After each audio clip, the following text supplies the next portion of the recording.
Berbagai ujian sejarah telah menempa kita. Apa yang telah kita alami selama 32 tahun rezim otoriter Orde Baru misalnya, itu ketika PDI, adalah gemblengan nyata terhadap ideologi, keteguhan dalam semangat juang, dan soliditas organisasi. Betapa hebatnya tekanan yang kita alami saat itu hingga melahirkan kultur perlawanan terhadap segala sesuatu yang berbau penindasan. Watak dan karakter inilah yang muncul spontan ketika kita melihat ketidakadilan, kemiskinan, dan diskriminasi. Hadirin sekalian yang saya hormati, PDI Perjuangan mengambil saripati dari pengalaman ketertindasan ini. Melalui ulang tahun partai ini, kita menegaskan kembali pesan moral terpenting tentang jati diri PDI Perjuangan sebagai partai wong cilik. Partai yang seutuhnya menyatu dengan rakyat. Saya selalu mengajarkan kepada anak-anak saya, kepada seluruh anak-anak dari PDI Perjuangan, jangan pernah tinggalkan rakyat. Sikap ini selain sebagai muara dan komitmen ideologis, juga dari realitas sejarah.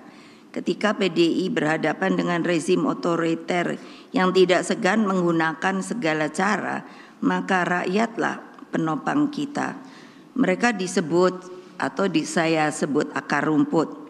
Pasti banyak pertanyaan, kenapa Ibu selalu ngomong akar rumput, akar rumput? Akar rumput itu identik dengan rakyat.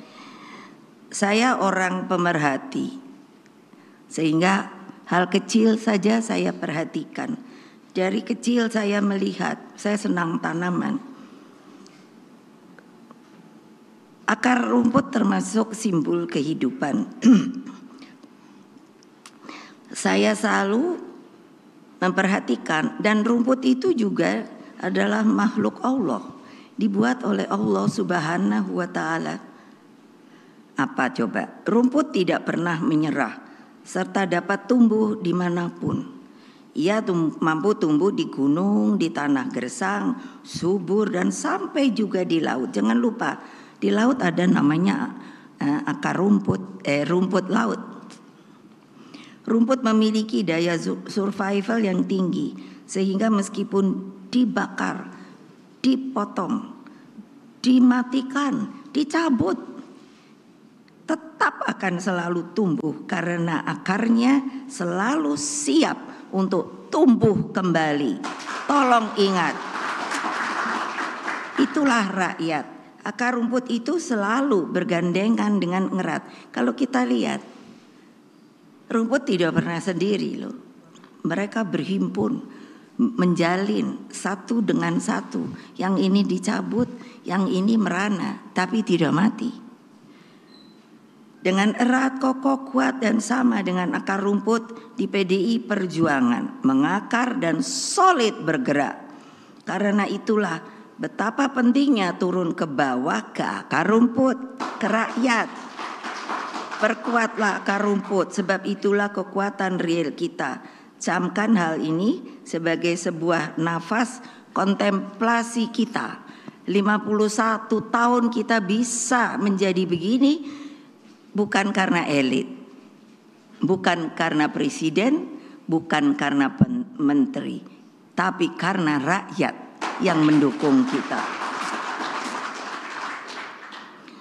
Anak-anakku dimanapun kalian berada yang saya cintai, Bung Karno telah mewariskan falsafah keberpihakan dalam diri Pak Marhain. Sosok yang mewakili jutaan petani, nelayan, dan buruh, dan seluruh elemen rakyat lainnya yang mendambakan kecukupan sandang, pangan, tempat tinggal, pendidikan, dan penghidupan yang layak secara kemanusiaan.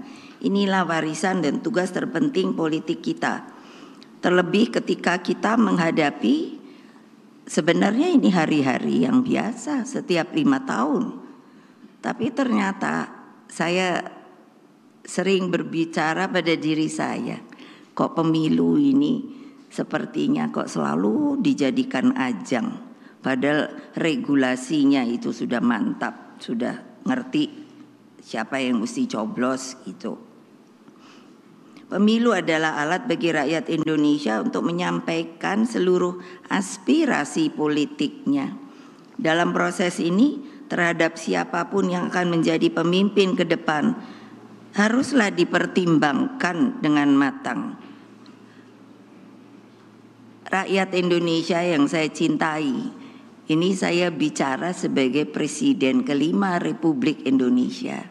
Jangan tergiur, jangan hanya melihat sosoknya, tetapi pikiran dan hatinya harus menjadi satu.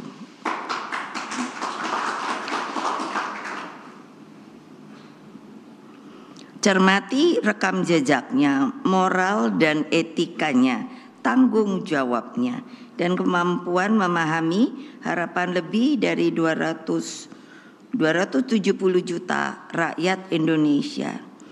Dalam keseluruhan, syarat-syarat menjadi pemimpin, PDI Perjuangan bersama P3, Perindo, Hanura, dan para relawan meyakini bahwa Bapak Ganjar Pranowo dan Profesor Mahfud MD lah yang memenuhi syarat itu. Mereka berdua satu kesatuan Dwitunggal, sebab tidak ada negara maju tanpa adanya pemimpin yang memperjuangkan hukum agar berkeadilan.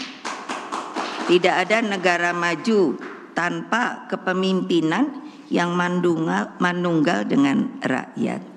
Coba kita pikirkan di seluruh dunia. Kalau ada pemimpin tidak menjalankan tugas dan kewajibannya dan justru tidak menaungi rakyatnya, pasti yang namanya negara itu lalu goncang.